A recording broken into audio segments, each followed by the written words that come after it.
everybody. What's going on? Happy Wednesday and welcome to the DFS Pick 6 for Week 3. That's right. We're already in Week 3 of the NFL season. I'm Eric Crain. Joining me, as they are every week, we got John Daigle. We got Rich Hribar. Daigle, how we doing, brother? Everything is well. The behind-the-scenes paywall got into a little argument before we went live, and that's because I was discussing the lifestyles of Evan Silva and Daigle over at the Manor here. And I said that I didn't agree with refrigerating red wine. It doesn't make sense at all. But apparently, that's a controversial opinion. Apparently, more people refrigerate red wine than I thought, Eric. Like the red wine I buy, what is it? I don't even remember what it's called. But it basically tastes like Kool-Aid. Okay. Like I like if you give me something that I feel like I could have drank as a 6-year-old, I'm going to be happy about it. And I refrigerate that. I might as well just put it in a pouch and put a straw in there, like an old Capri Sun or something. Like it's just, to be clear, like I am no sommelier. Like I've been with people who also like put ice in the red wine as well. So I don't know. I just thought it was that no one did it, but apparently like half of the people I've talked to, which is like 4 tonight, they do it. So who knows? Reeves, where do you fall here? You don't seem like a red wine kind of guy. No, yeah, I actually am. Yeah, I don't mind it. Listen, I'm not a warm liquid drinker in general. Like I don't like tea. I don't drink coffee. Daigle knows. Oh my! You want to talk about something else frustrating? Yeah, I don't drink coffee. I don't like hot liquids, man. It's not my thing. But I also like it. Listen, if you're spending more than like $8 on wine, you're wasting money anyway. Yes, thank you. Yep. You know, it's kind of like paying up for these tight ends in DFS. You know, we don't want to do that. They're all the same. They're all the same down here. Yeah, in the chat they says Moscato. They say strippers refrigerate red wine, and when you marry one, that's how you find out. I mean, I don't know about it. Look at Reeves, just like, yeah, that's true. I know. It's a true story. Good for you, buddy. Good for you. But yeah, how was your week 2, Daigle? Well, we got Aaron Jones right, nailed that. Ran back Marvin Jones since he ran 100% of the teams are outs in week 1. Nailed that. But then you look at having Zeke over the Cowboys passing game, and whenever the Cowboys are inside the 5 3 times and Dak is the one to fall in 3 times, it can get sort of frustrating. Not to mention Will Fuller maybe not being injured, but on the trainer's table the entire game. So he's just got more comfortable, man. That will tell you how week 2 went for me. But a few good hits here and there, so it was okay. Yeah, the only hits that I had were to my bankroll, so I'm glad to be moving on to week 3. Reed, how was week 3 for you, or how was week 2 for you, and how you doing, buddy? No, a lot worse than week 1. I mean, obviously, I was way over on Paris Campbell, so that was like an initial like. That was quick. You have no sweats then. No, we were pretty good. I had a couple of good calls. Like I mean, Aaron Jones and Miles Sanders I was in on, but listen, when you're like way overweight on Paris Campbell. I had Higbee and my 1 Millie Maker bullet. I had a Higbee and Aaron Jones, but it doesn't matter whenever you go Naheem Hines over Jonathan Taylor. Oh, it happens, buddy. It happens. Man, that's like a Crain play right there that just never works out. Like, just don't get cute. What are you doing, man? Don't get the guy that's going to get 1 touch compared to 28. I do agree with that. I mean, you really have to be efficient if you're going to try and win. Speaking of efficient, let's talk about Dallas at Seattle. A couple of offenses that have been efficient this year. It's a 55.5 point total. Seattle 5-point favorites at home. As we talked about last week, Dak got it going. He just absolutely smashed it. Zeke also had a big game. Russell Wilson, they are letting him cook up in Seattle. Reeves, we talk about games that we can stack. We talk about knowing where the ball is going. I mean, this game kind of has it all, man. Like, find me something not to like in this game because I like the whole thing. Yeah, it's hard to find pieces that you don't like in this game. This will be the popular game stack of the slate, and I think CeeDee Lamb, I haven't seen ownership, but I would guess CeeDee Lamb on both sites is going to be probably one of the heavier guys. When you look at Seattle has already allowed games of 12, 179 and 15, 232 out of the slot to opposing slot receivers through 2 games, and given his price and it's coming off his first 100-yard game, I imagine he's going to be pretty popular. But it's not a hard week to pay up for either of these quarterbacks if you you want to with the way this slate falls out with, you've got the Saints and the Packers on Sunday night, and you've got the Ravens and the Chiefs on Monday night. Both those teams are off the slate. It's not hard to find value here, and you can fit in Russ or Dak, whatever your preference is.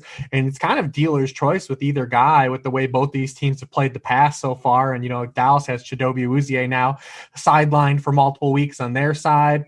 DK is super cheap on both sites as well for the upside he has. He's a guy that has scored in 5 of his past 7 games going back to last year, and over his past 5 games averages 100 yards receiving.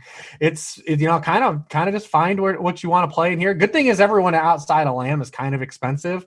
Gallup and Lamb are kind of the same price on both sites. So, I mean, you can have pivot. We could keep maybe Michael Gallup's our Mike Williams of this year. Maybe we'll just keep going to the well. I'm done with these guys, man. Like, he leads the buy low air yards. I don't care. Like, these guys never get there.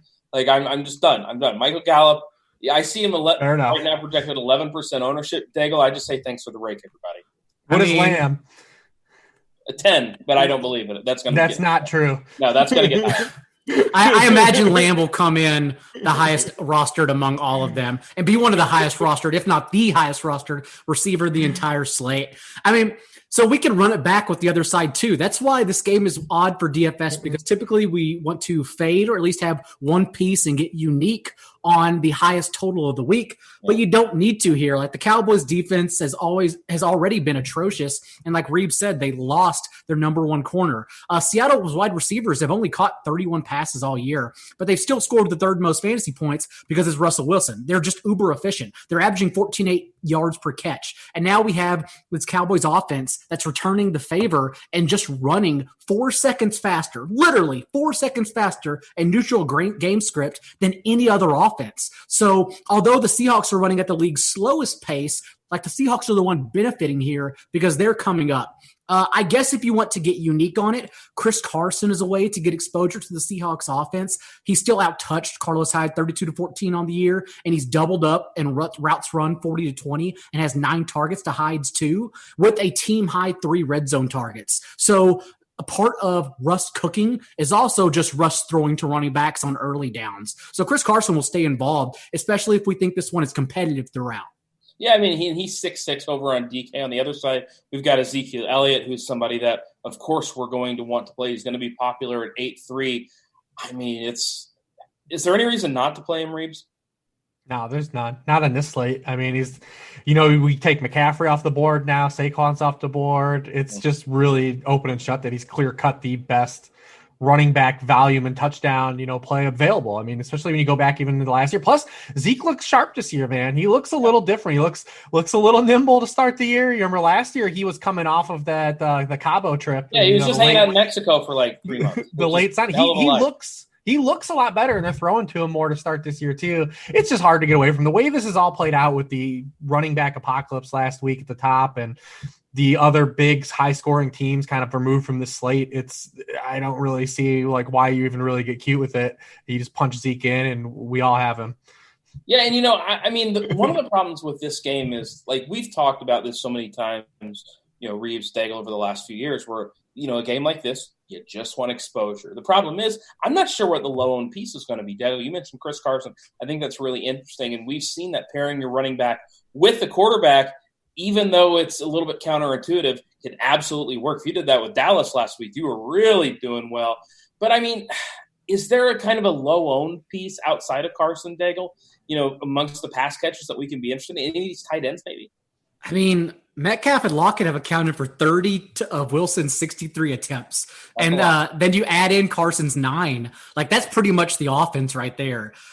So I don't think I'll personally get cute with like Greg Olsen or David Moore. There doesn't seem to be a need to do that, especially on this weird slate that allows us to do anything you want on FanDuel. Like, the choice is yours in life because McCaffrey and Barkley are still priced so high up there, and there aren't as many options this week. So I think maybe coming off Metcalf, who will be higher rostered than Lockett, could be an interesting contrarian pivot.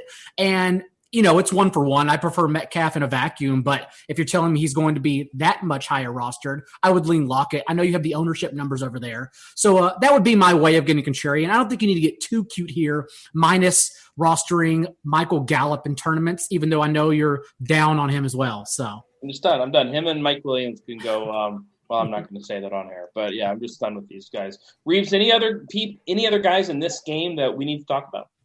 No, I don't think so. If anyone, maybe someone will get cute and point chase with Dalton Schultz, but Seattle looks like a different team against tight ends this year, probably because they're just getting crushed by wide receivers. But it's funny the way this is played out for Seattle because they actually went the opposite direction. There was that big hot topic this summer of what matters more. I think PFF did like a huge study on what matters most, pass rush or pass coverage. And Seattle went the other route. They let all their pass rushers go and invested in the secondary players, and they haven't stopped anyone yet. So it's one of these things, man. It's frustrating. Now, both of those quarterbacks that they have faced did light them up in the second half of games in like chasing game script, but there's still nothing here that's scaring you about going towards Dak again. Yeah. All right. So before we get into our next game, I want to let you guys know that if you want to try RotoGrinders Core4 Premium subscription at a discount, go to rotogrinders.com/media/pick6. That's the number 6. And check it out. And I'll tell you what, you're going to get your first month off. You're going to get your first month $5 off. So make sure you check that out. And again, rotogrinders.com/media/pick6. That helps us out. And of course, if you're watching and enjoying this over on YouTube, click the like button, click the subscribe button. And while you're doing that, we're going to, listen to the soothing tones of John Daigle, talk about the Bengals and Eagles because it's 46-point total. The Eagles 5-point favorites at home. And Daigle, I got to ask you, buddy, what the hell is up with Carson Wentz? Because he's stunk. He has been atrocious. I do agree. Even in the intermediate and shallow passes, he's just been bad, making bad decisions. You even watch the Eagles play. He's forcing throws, interception last week that was completely unnecessary to toss at all. Having said that, this is the same defense that Baker Mayfield and the Browns offense got right against. And so I still think there's a reason to go back to this Eagles defense. I guess we'll start with the passing game here because I'm very high on Deshaun Jackson this week. So Tyrod Taylor only completed 16 passes in week 1, and Baker Mayfield targeted his running backs at a higher rate. So Cincinnati hasn't really faced or permitted many catches to wide receivers this year, but Deshaun Jackson now comes in without Jalen Reagor, first of all. And then Jackson himself is third in the entire league in air yards, according to Crain's Bilo air yards model, and he's still second on his own team in target share. Yes, Wentz has been bad, particularly throwing deep. PFF has charted Jackson's targets downfield as the third lowest catchable rate, I believe, behind A.J. Green, who we'll talk about in a second, and Allen Robinson among the guys with 10-plus targets. So he has been bad, but everything is there, including with Jalen Reagor being out. The opportunity in particular is there for Deshaun Jackson. So I still don't mind going back to Wentz and Jackson in this spot.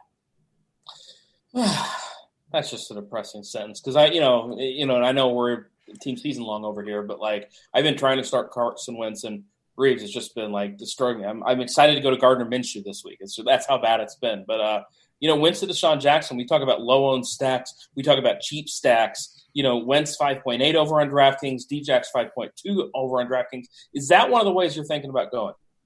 I mean, I don't have any problem with that at all. No pushback on there. Djax is the type of guy that when he's going to get target volume, you take swings on and you take those low points with him like you've gotten the first 2 weeks, and you hope to run into one of these, variant games, and maybe you run into it here. There's a chance this game could go back and forth from a pace standpoint too. I have major questions about the Cincinnati side, but you've got Miles Sanders in a pretty locked in cash spot here. I think everyone will circle him on both sites. Came back last week, played 78% of snaps. He had 23 of the 30 backfield touches, ran 31 pass routes, just 8 for Boston Scott, lost a fumble and still didn't matter. Doug Peterson kept feeding him. We like that. The Bengals are going to be without Geno Atkins and Mike Daniels again. They haven't practiced yet at all this week. They allowed 234 yards to the Browns and 4 touchdowns, a touchdown and 151 yards. The Chargers backfield in week 1. It's going to be real hard to get away from Miles there because he can't be scripted out. it's just you swallow it. You're probably going to get 20 plus touches in a plus matchup, and he's still underpriced from where he's probably going to end up in the next couple weeks. But that's about it, unless you want to play either the tight ends. Goddard is pretty cheap on FanDuel. He's like priced really near the streaming options on FanDuel. And if you look at the past 9 full games these guys have played together, removing the game that Ertz, didn't play in week 17, Goddard has 52 catches for 525 yards and 3 touchdowns. And Ertz has the exact same 52 catches for 493 yards and 4 touchdowns. 78 targets to Ertz, 70 for Goddard over that span. It's really kind of a 1A, 1B. I don't know if it hurts Ertz more than it helps Goddard, but they've been really 1A, 1B. So maybe you can go Goddard there as another cheap stacking option. But the Cincinnati side, I feel like people are going to overweight the 68 dropbacks that Joe Burrow had last week. This dude threw 26 passes in the fourth quarter last week. His yards per attempt so far, and I'm Joe Burrow honk, and I've pumped him up for fantasy this year and as a season long as a QB1 guy, but like his yards per attempt are 5.4 and 5.2 through 2 weeks. I mean, he has been awful, like from like a passing efficiency stance. And if you think you're going to get 68 dropbacks every week, like it's fine. You can throw for 5 yards per attempt if you're going to push 70 dropbacks. But do we think that that's going to happen every week? I mean, that seems like pretty far-fetched. On deep balls, Joe Burrow has completed 2 of 15 passes on throws 15 yards or further downfield. League rate is 46%. That offensive line is awful. They're going to have their hands full here against the Eagles. I know the Eagles didn't show up and play good defense last week, but I think that it's a mismatch, on the road for the Bengals against that front. The one good thing is you can say Cincinnati, they've thrown the ball 70% of their plays, 69% on first down outside the fourth quarter. It's the highest rate in the league. The bad with that is they've averaged 3.5 yards per play on those attempts, which is the last in the league. So it's tough, man. I have a lot of I just feel like people are overweighting the Bengals counting stats last week and not putting into the context of, that's probably something that's not going to happen every week. And it's tough. It's a tough matchup. AJ Green's air yards. He's got another awful matchup again this week. And Darius Slay. He's played Casey Hayward and Denzel Ward the first 2 weeks. Darius Slay has been awesome to start the year in both of his first 2 games. Terry McLaurin had 5 for 61. Robert Woods had 2 catches last week. He had a rushing touchdown. We know Burrow's going to jam him with targets, but here's my problem with Burrow jamming with targets. And this, I don't mean to be on, team watch the tape or whatever, but Daigle, did you watch those AJ Green targets? Oh my because God! It's amazing that AJ Green was able to walk after that. His hips hit his ankles because he has no knees when he jumps up. It's atrocious. Having said that, we're going to argue the numbers crowd though will argue against hashtag team watch the tape because AJ Green outside of that has the numbers for positive regression. And by the way, this doesn't mean I'm going back to him. I'm just going to play devil's advocate here really quick. He's cheap. He's cheap. That's a good start. He leads the entire league in air yards and end zone targets and is tied for the 5th most raw targets. So the opportunity is there. And like Rich was saying, Burrow's going to jam target. Burrow does not care about who is covering you. He's shown that the first 2 weeks with AJ Green. He is going to just keep on jamming targets there. I don't mean to go on Will Fuller here, but I'm genuinely worried he might die during. Who's going to make air yards on catchable targets? Is that the next evolution for this, though?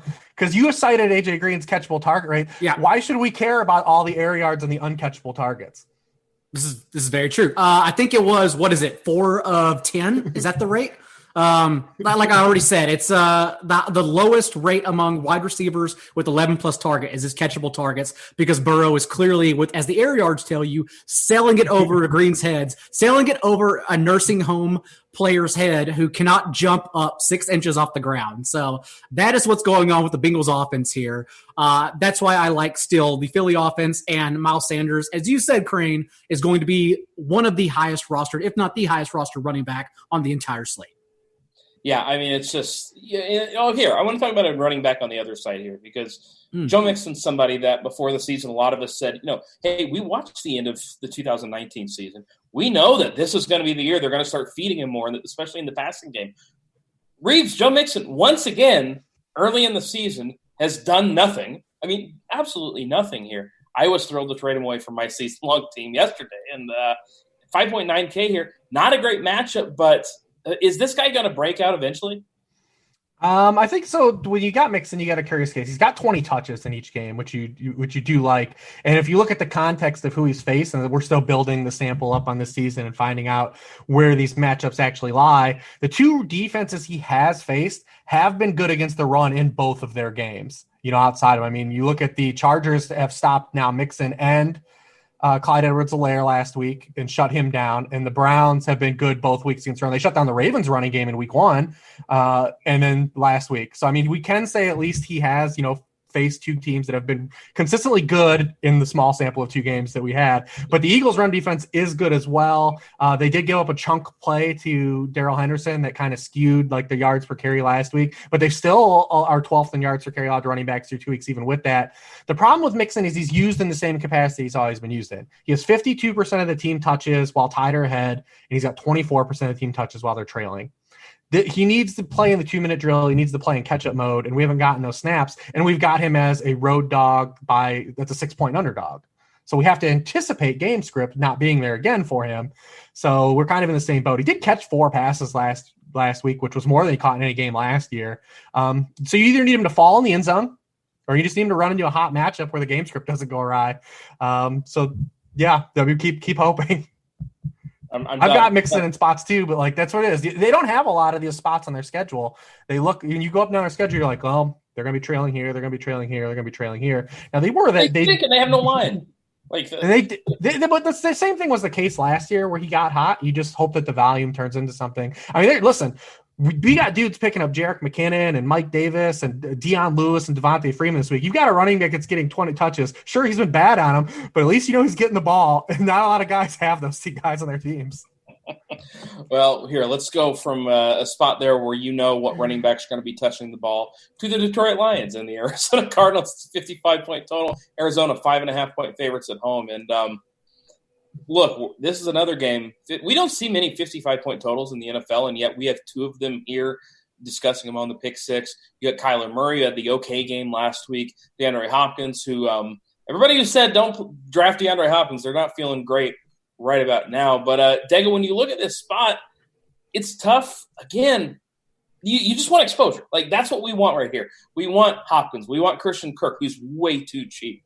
We want a little bit of Kenyon Drake. On the other side, we want some Galladay, assuming he plays. We want Marvin Jones. We don't want any of these Detroit running backs. But, Daigle, where are you going in this game? Yeah, it's the Cardinals. Just the fact that they're averaging over 80 plays per game, you have to have a piece of it. I know everyone will say Kyler Murray, and he will probably be the highest owned cash quarterback this week. But for tournaments, I actually like Kenyon Drake a whole lot here, who I played in week 1. I know he didn't get there. He fell in for 1 touchdown against the 49ers. Didn't get there again last week. But the Lions are just basically what the Panthers should be. The Panthers are atrocious, don't get me wrong, but the Lions are basically the Panthers of 2020 against running backs this year. Have allowed the most rushing yards, the most yards per attempt to running backs, and then a league high 7.2 yards per attempt to running backs through the air as well. So it's just a position that they can't stop at all. And Kenyon Drake is still a workhorse in this offense, despite what the production has shown us so far. He's out-carried Chase Edmonds 36-9 on the season, and his backfield touch rate actually jumped up in week 2. So 67% in week 1 to 79% in week 2. So I really like, we pretty much know the Cardinals should be leading here. So in what should be a positive game script for them, I actually love rostering Drake, perhaps in cash games, but all over in tournaments. Yeah, I'm fine with Kenyon Drake. I'm also fine, of course, with these receivers. And Reeves, I know we've been talking about the, air yards and whatnot. Here's Christian Kirk at 4.5K though. Nope. No. Wait. Oh wow, just a hard pass on Christian Kirk. He's hurt too now. Right? He's hurt, so it's okay. He's going to save us from himself. All right. So who's? I didn't know he was hurt. Are we playing Andy Isabella then? He got a couple targets last week. Yeah, let's do it. Golly. Oh, my best ball shares from the last year are still crying. But you just want piece of this game. Which pieces do you want? This is a good one, especially if it's going to kind of maybe just get overshadowed by Dallas-Seattle, the popular game. If you got another game that can get over. Because what this game too, this point total is telling me is that completely no one is buying the start the Arizona defense has had, facing a wide receiverless 49ers team that had George Kittle get hurt in mid-game and a Washington football team, quarterbacked by Dwayne Haskins. No one's buying this 2-game start that they've had. And then, you get Kenny Galladay back and what he can now unlock for this offense, with Stafford actually moving the ball downfield. You look at just throws 20 yards or further downfield. Stafford's just at 10.2% of his pass attempts at 20 yards or further downfield. Last year with Galladay was at 19.2%, so almost cut in half. So even just Galladay having his presence on the field, although I think he'd be tough to go to coming off of injury, just make Stafford a better play though. And you can run Stafford back on a cross stack. The interesting thing with Kyler Murray is that he's doing it all with his legs. And going back to last year, he's still, having a problem with, passing efficiency from a fantasy stance. He's 30th in passing points per attempt so far this year, really getting it done in the legs. Only Cam Newton has generated a higher percentage of his fantasy points on the ground than Kyler has. He's got those 3 rushing touchdowns. You're going to get some rushing touchdown production from anyways, but there's a chance for like him not to have as high as a natural ceiling without rushing touchdowns than people think if he continues to pass this way. The good news is Detroit is awful against the pass. They happen to be 29th in passing points allowed per attempt. So there's a chance for that to spike up. Outside of Hopkins, though, it's still the same story. I mean, who are we relying on, in that passing game? We're not playing Larry Fitzgerald. You said you could take a shot on Isabella. People like Dan Arnold coming this season, but that offense just doesn't cater itself to tight ends. And then Christian Kirk's still doing the same Christian Kirk dance that he did last year. So it's really, you have to go in on Hopkins if you're playing, Kyler. That's the stack with him. But on the other side, you can play Drake, who has a great matchup, like Daigle said, and love him. And you can play him with Stafford. You can either try to play, Galladay or Marvin Jones or Hawkinson. The flow chart hasn't been there this year for Arizona. Hey, I'm still following the flow chart, baby. But, Hawkinson in 10 career games with Matthew Stafford, he has an end zone target in 7 of those career 10 games that they've played together. So he's worth chasing a touchdown on. The problem with Hawkinson is he's just not getting the usage we want. Only run a pass route on 59.6% of the Detroit dropbacks. Not the kind of levels we want, yeah, I mean, that's kind of where we are. It's a fun game. I think that, like I said, I think Detroit's going to play better. I think Stafford, if you have him in season long, is going to this is a week if someone dropped him to get back on Stafford. If someone cut him this week, I would pick him up. I think he's going to have his best game of the season this weekend. Lions passing game was there the first half against the Packers last week. Mm-hmm. I played them because I thought that game would shoot out. Then the second half, boy, it was just all Aaron Jones, and Stafford looked atrocious. Like Reeves said, we need Galladay back this game. But if Galladay is even available, man, I do like playing Stafford, running it back with Kenyon Drake or Hopkins. The issue is that, like with Kyler's arm, it's easy to produce with Hopkins. Hopkins' ADOT is 5.6. It's literally just running to the sticks and cutting back or cutting out. And that's his routes every single time. And you can't stop it because he's the best receiver in the league. Whereas his ADOT is 20 yards. And so his targets are completely volatile, hence the air yards. But now also he's injured and he gets so few. 9 targets to Hopkins, 25, that it's not worth chasing even one deep touchdown because that may be all you get. So. It feels like these Detroit receivers are going to be the ones that are sort of lower owned than they should be. Galladay, Marvin Jones, TJ Hawkinson. In tournaments, I got to say, I think I'm going to have at least one of these guys in every team I build just because the upside against Arizona, of course, is there. And if you're playing Stafford, feel free to double stack. I have no problem with that. Reeves, are we gambling at all with these running backs? DeAndre Swift really seems like the only potential option, but I don't think we're quite there yet. No, he's the guy that's getting used in the passing game, but he's got just 8 carries on the season, so it's really hard. There's just not really much of a ceiling there because he's not. We've already said he's not a cash game option. It's because there's no ceiling in tournaments. I don't think either. Really, it's just hard until we see the usage. It would be a blind dart. It would literally be hoping because he hasn't gotten the one goal line carry he got in week 1 was in the 2-minute drill. It was off of a no huddle. After Hawkinson got tackled at the 1, that he did get that carry, but we saw last week when they got down there and just the regular, pace of play, he didn't come back in for that carry. So it just was circumstance week 1 that he got that goal line carry. Just real hard to really just say that he's anything other than just a hope and a prayer. That's also why I like this game, though, because it's pretty concerted target tree here. There are 5 or 6 guys we're looking at, which makes it really easy if we think the total is still potentially going to be a shootout.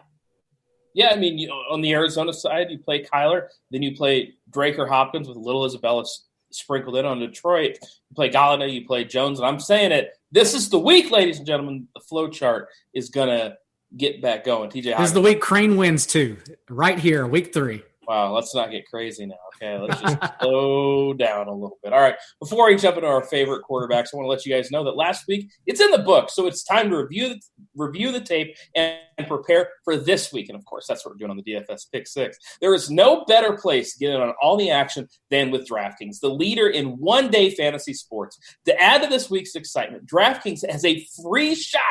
That's right, free at millions of dollars in total prizes up for grabs. If you haven't tried DraftKings yet, head to the App Store now. You do not want to miss this. You draft your lineup. You feel the sweat like never before. You see that currently winnings go from 5 to 10, and you feel, okay, I'm only losing to, $3,000 now. It's great.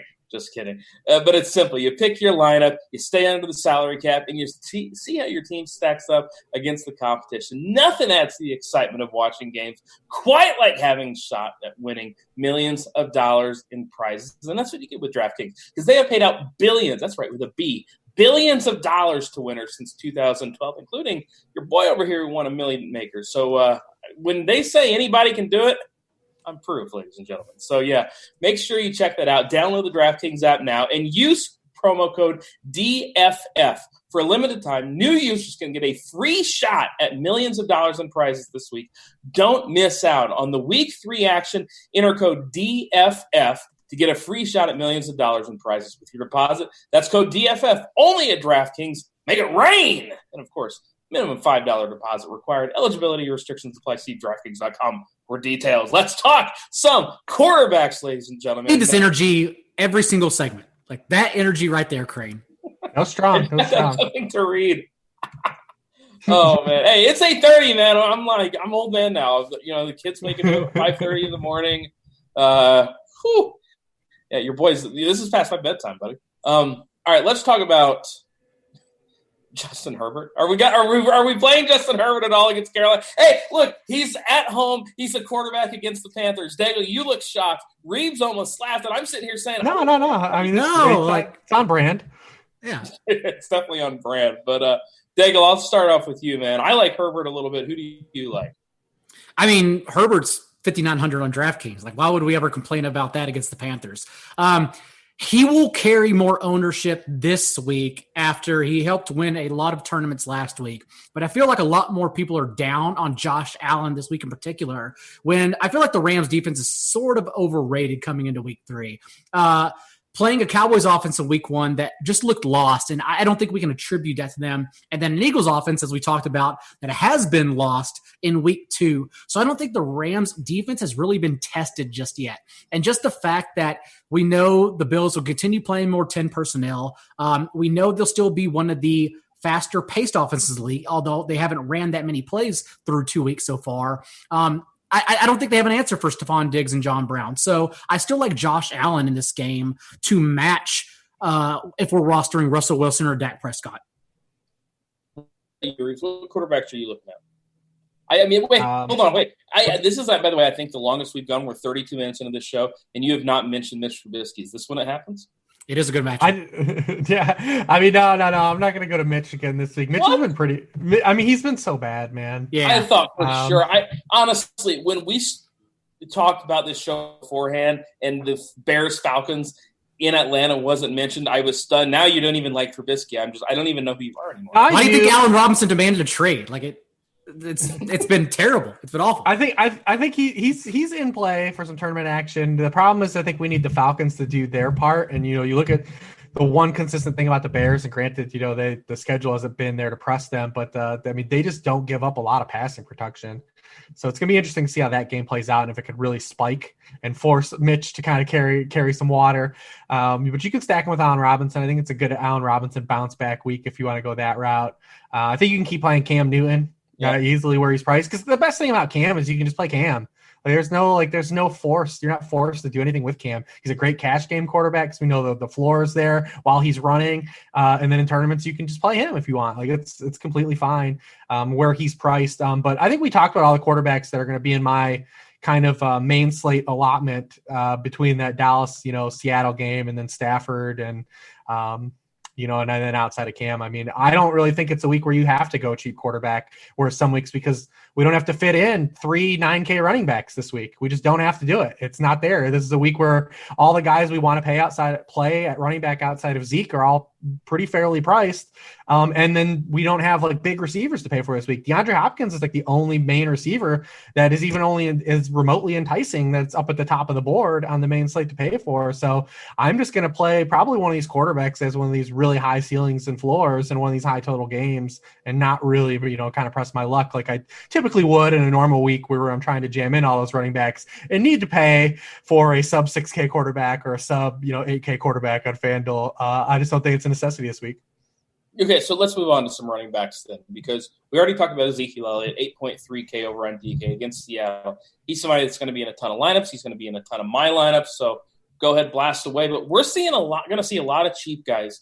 Saquon Barkley, he's out. Is it going to be Deion Lewis, Wayne Gallman getting some action there? I don't think it'll be Freeman quite yet. We don't know what's going to happen with these Rams running backs. Right now, Malcolm Brown is still banged up. Cam Akers is still banged up. Darrell Henderson just came off the big game last week. I don't know, Daigle. It seems like there are a lot of running backs, and I like narrowing my running back pool to like 5 or 6 dudes, and this is one of those weeks where I might have to expand that a little bit. I don't know. Like, I feel you can safely pay up from the cheapies that we don't know their roles just yet and be just fine limiting your pool steal. Like, it sucks about Mike Davis because I would like to fade him in DFS at least. But we know he's going to play the pass catching role in that backfield. And we also know with a more explosive offense with Herbert and just their plan of attack with Joshua Kelly and Austin Eckler, that the Panthers will also be playing from behind most likely. So, Davis could still get there on like 10 catches, no hyperbole. Having said that, I still like Joshua Kelly, 23 carries last week, which is insane. I think 25 touches without Justin Jackson. Justin Jackson, we have to wait and see on the injury reports for him, but we know that the Panthers' run defense can support on the opposite end, both Eckler and Kelly. Eckler in particular, because with Herbert under center, he actually targeted their running backs at a 21% rate, whereas Tyrod Taylor, only throwing deep, targeted running backs at a 3% rate. It's one game sample, but just to see the running backs more involved gives me hope for both of them. And then a deeper play, James Conner, he's played 5 quarters with Benny Snell this year, and he's outcarried Snell 22-5. He's seen 5 targets. Benny Snell hasn't seen a target yet when they've played together. And then Conner has also handled all 5 of the touches inside of the 10-yard line over Snell. So against the Texans defense, we talked about how bad the Lions rush defense is. The Texans are just worst in all those categories and rushing yards and yards per attempt.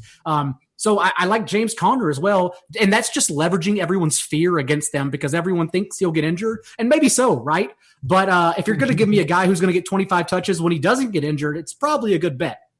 Yeah, I mean, 6.7K, nobody's going to want to pay that price for James Conner. Like, he let too many people down. It's just it's not going to happen. And I see what you're saying. And, there's another guy who I don't think is going to be too popular. I'm just going to keep playing Jonathan Taylor every week. I think he'll be pretty popular. Really? Okay.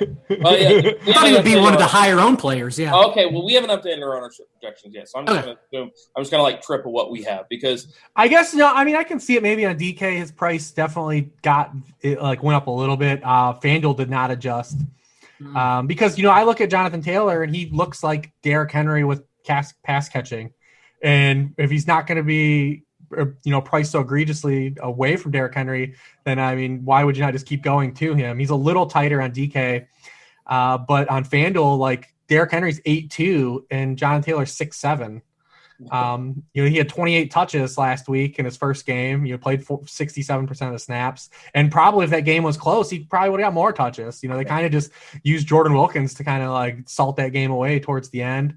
So I think he'll be pretty popular, especially on FanDuel. I think he'll be really popular. I love the Connor call.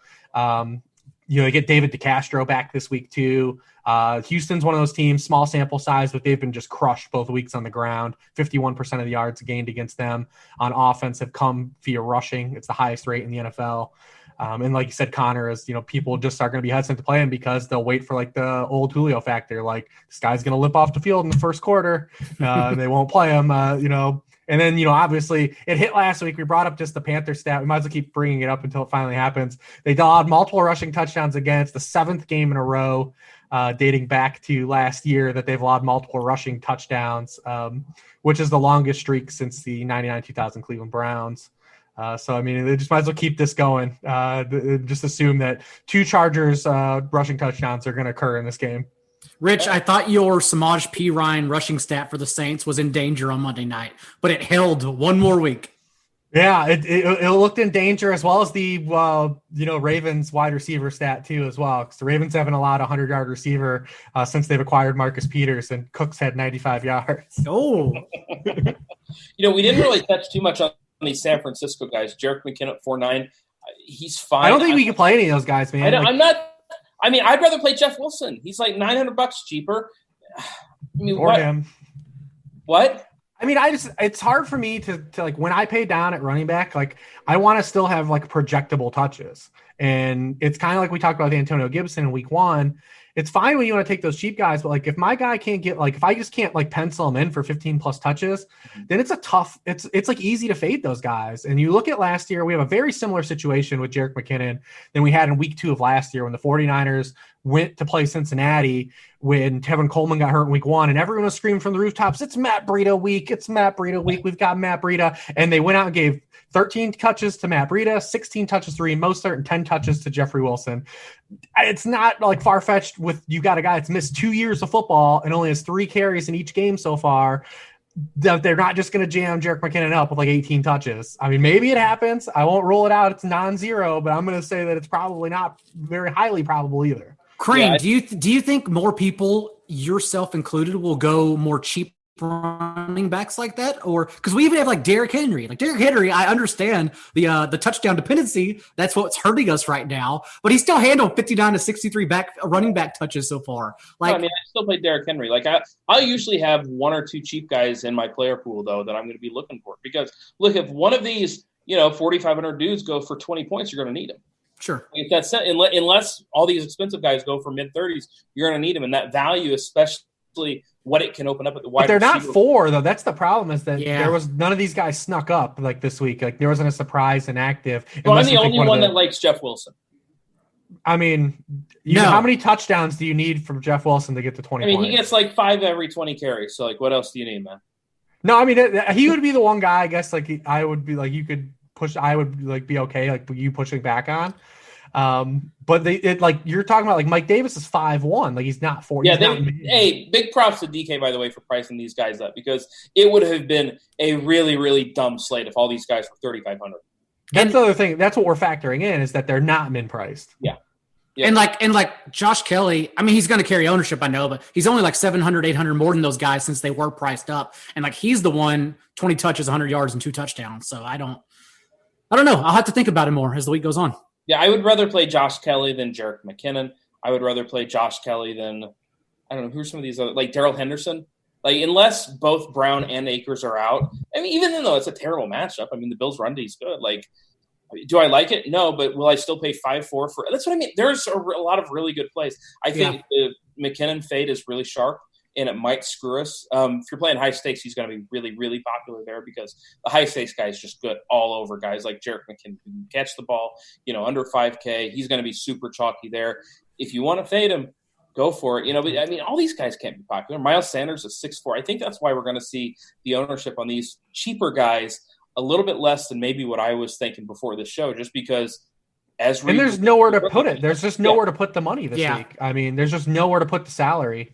Unless you're paying for DeAndre Hopkins. He's like the one guy I think to really go up. I toyed with a FanDuel cash lineup earlier, just making placeholders. And I think I put Josh Kelly in over Derrick Henry, and I look up and the lineup is done and I had 6,400 left. I was like, oh, okay, that kind of week. I got it. I guess I have to keep on playing around. Yeah, I mean, all the big receivers except for Hopkins are off the board because, I mean, you're probably not going to play Julio with the hamstring, and literally, like, Calvin Ridley's gotten priced up, and he scored multiple touchdowns 2 weeks in a row. we kind of know like we were like that. When's that shoe going to drop? This is probably a good spot. No one's caught 2 touchdowns in a row, 3 games in a row since 2015. Calvin Johnson, also Ted Ginn did it that year. But it's just hard to say. Like we're waiting on that regression. You got the price up to pay. Are you doing like an interpretive dance over there? No, every now and then when I'm recording, Silva would like deliver me stuff because we both have our hours. We're busy, and so this time it was a bottle of wine. So I was taking it over the. Pop your head in, Silva. Back. Come on in, baby. He's already downstairs. Yeah, I was doing a waiver stream the other day. And he came and delivered me a pizza out of nowhere, and then just left the room. So we have some unique like rapport here. We know what's going on here. It's like a perfect stranger. So Larry and Baki thing. Yeah, it's too fun over here. Too fun. There was one other running back situation I wanted to ask you guys about, and it is 100% selfish because, of course, that's with my season-long team. Is this Leonard Fournette's backfield now, Reeves?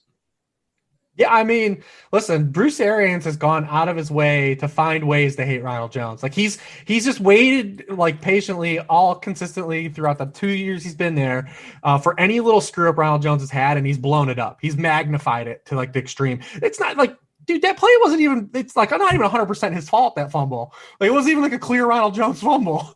Last year, remember he missed a block in the first quarter, and Arians dragged him for missing a block. In like that was one start too, yeah. In the same game, like the like Peyton Barber gave up like a sack, and like it's he's like Carry-On Johnson. He just consistently looked for reasons to magnify any mistake that kid's made. Yeah, I think that's probably the takeover is probably in the works. He needs the routes. We need to get LaShawn McCoy out of these routes. McCoy had a terrible touchdown drop on one of the few good throws Brady made. I don't know how PFF graded Tom Brady as the second highest quarterback in week 2. This guy threw for 6.2 yards per attempt against the Carolina Panthers. He short-armed like a wide-open flea flicker touchdown and somehow was the QB2 on PFF. And I love PFF and everything they do, but Tom Brady, how was he the number 2 quarterback last week? How? I mean, maybe they're grading on a curve. Like normally everything's 20 yards short. That one was just 10. I don't think it's like lift off Fournette yet. Because Bruce Arians, the man. Yeah, I would say it's still, yeah.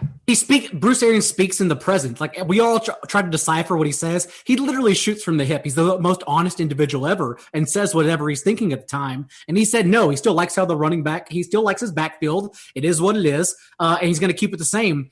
But I will say Ronald Jones from week 1 to 2, touches went from 73% of running back touches to 29%. And then for Fournette, it was 23% to 51%. So we can expect that to continue in Fournette's favor. And he could very well still get there in this matchup. Denver's missing. I don't even want to go down the list. They're missing like 5 defenders. They have Jeff Driscoll now, who I like in week 4. We're going to talk about next week against the Jets. But if this week against the Bucs, it's going to be disastrous and a positive game script for the Bucs to just let loose with Fournette and with the ball in his belly. So I still think he'll get there, but I think we should expect more than we think for Ronald Jones. I'm just glad that I have a full week to look forward to Jeff Driscoll. That's that week 4, buddy. Man. Horizontal tees.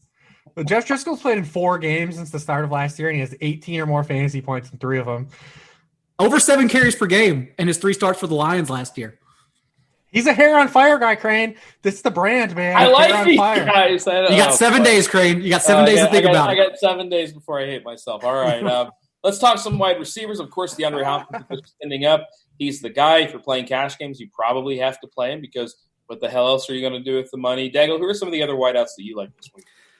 FanDuel and I are in a chicken fight here because they just want to keep decreasing DJ Moore's price. And I will just keep saying, buddies, I'm going to just keep playing him, I guess. He has 22 targets through 2 weeks. Like, I understand Robbie Anderson is more involved, but DJ Moore is still leading the team in target share. And they just lost Christian McCaffrey. Like, there are still more targets available now, and yet they dropped more salary, $100 on FanDuel. So whenever the Dirty Harry theme song, is that the – I may have dated myself there. Whenever it's your birthday, so you're even older. Whenever the theme song is playing, just know I'm going to just keep on locking in DJ Moore because he will score a touchdown on these targets too eventually. I mean, DJ Moore, like, eventually he's going to get there. And he's like the opposite of air yards, Crain. Like, you have to love DJ Moore because it's not air yards, it's targets. It's actual opportunity, it's targets. There have been we've had 2 fantasy weeks now. He has been my highest owned wide receiver 2 weeks of this season. So, like, yeah, I'm going to keep loading up on DJ Moore, and if you're committed now, baby. Right. Okay. Yeah. Yeah. You mentioned like the Panthers. I think a lot of people are going to overlook a lot of these Panthers because, again, is the matchup great? No, they have a 19-point implied team total. But as you said, Daigle, they lost Christian McCaffrey. I think we could see Curtis Samuel get some more looks underneath. Robbie Anderson, as you said, he's been getting more looks. I mean, Reeves, to me, there's a ton of usage to go around on the Carolina Panthers offense and not a lot of dudes to get it. Yeah, because we know that they've dusted Ian Thomas. He's gone. Mm-hmm. He's off the reservoir. We can kick him off the island. Yeah, I mean, I'm fine with that. Keep going to DJ Moore. We know the ball's going to go. There's going to be put in the air. Maybe there's a chance that just they get run on so badly here that they don't have like the play volume. But we even seen last week where he still got there. Still 8 for 120. No problem going back to him. Yeah, I just don't know. I don't have any pushback on that. I mean, I dig it. I think Allen Robinson's in play. You can keep playing Deontay Johnson until his price finally catches Juju Smith-Schuster because he's outplaying Juju Smith-Schuster and getting a lot more targets. I think both of the Denver guys are kind of interesting in tournament plays. Once Driscoll came in, like he just targeted the hell out of Judy. Driscoll, Crain, listen to yourself. Yeah. Well, Judy is actually second in the NFL in target rate per route run. And I know that a lot of people cite the air yards and the overall targets that Hamler had, but Judy left part of that game too. He missed part of that game and then came back and still was only one target behind Hamler. They actually inversely, I think a lot of people thought when they drafted those two guys that Hamler would be their slot guy and Judy's their slot guy. Judy's there, and Judy played a lot in the slot in Alabama too, but Judy is their slot guy. So he's getting the cheap targets. So if you're thinking about taking a guy in DFS, obviously Hamler is going to have a ceiling and he gets those high variant targets, but Judy has a little bit of a better floor with the, types of usage he gets. He's still really cheap. He's going to get a lot of volume now with Cortland Sutton out. The targets haven't found Noah Fant yet. As good as he's played the first 2 weeks, and he's been great with all the targets he's gotten, but just the 5 and 6 targets total, we need him to get more. He's run hot in the touchdown department. Jonnu Smith's like that too. Jonnu Smith's had a really nice, strong touchdown spike, but the overall peripheral targets, we still would like a little more meat on the bone for when these guys don't score touchdowns. But I do like both Denver guys as tournament plays too. I know the Jonnu Smith stats too, Reeves, but don't put that on Twitter because people get angry. People love Jonnu Smith, man. I love Jonnu Smith. He's a super athlete. Yeah, he's a super athlete, but the opportunity, it's still not there. Like Jonnu Smith's the same player as last year. If AJ Brown ever comes back, then Jonnu Smith is an easy fade. That's so funny. Those guys are good. You just need the targets, man. But they also in touchdowns. You got to think about early in the season where everyone's taking these victory laps. Look at touchdowns, guys. The most highly variant thing that we have going in our game. The hardest thing to project. And when these guys start hot and touchdowns, of course they're going to look good. But the peripheral stats, and I love Fant. Every time he touches the ball, it's electric. The dude gives, but I want more targets. Maybe with Sutton being out, we get more. But I need more than 5 and 6 targets per week, man. I need more. I also wish I knew more about T.Y. Hilton for receivers. But last week they literally just took him off the field. He played 56% of the snaps last week because they just let Michael Pittman run block for him. They just threw Pittman out there. They threw Pascal in the slot for Paris Campbell because Michael Pittman ran only 13% of his routes in college from the slot. And then they just put him on the outside and made him do the dirty work. And so that's what I fear in a heavy run game script against the Jets. That T.Y. Hilton won't get there because even if they audible from the run, he's just not even on the field at all now. So I'm concerned still about T.Y. Hilton. Otherwise, I would love to play him. I mean, everybody, this is the third week now that we've talked about T.Y. Hilton. The Colts, when they're big favorites like this, they just don't pass. Yeah. This is a multiple-year sample now that we have of this. They did in week 1, that's the thing, but then also they came out afterwards midweek and said, we don't like doing that. We're going to go the other way now. Yeah, we lost that game. I'll watch it for a Survivor contest. That's it. I'll be rooting for the Colts in my Survivor contest. But outside of that, and Jonathan Taylor, I ain't going to have any rooting interest in this game. But, guys, I do have a rooting interest in you guys trying out RotoGrinders Core4 Premium subscription. Do it at a discount. And how do you get it at a discount? You go to rotogrinders.com/media/pick6. That's the number 6. Get your first month $5 off. Can't really beat that. Of course, if you're watching this on YouTube, click the like button, click the subscribe button. Now, Reeves, I got to tell you, man, we have been getting a lot of season-long questions in the chat as this show has gone on. And I told the people earlier, I said, wait till the end, and we're going to get to them. So this is us getting to them. Well, this is a new Thank you wrinkle for here. watching the DFS Pick 6. It's been a lot of fun. Daigle, Reeves, it's been a pleasure. What a jerk. We'll catch y'all later. Bye-bye. What a jerk.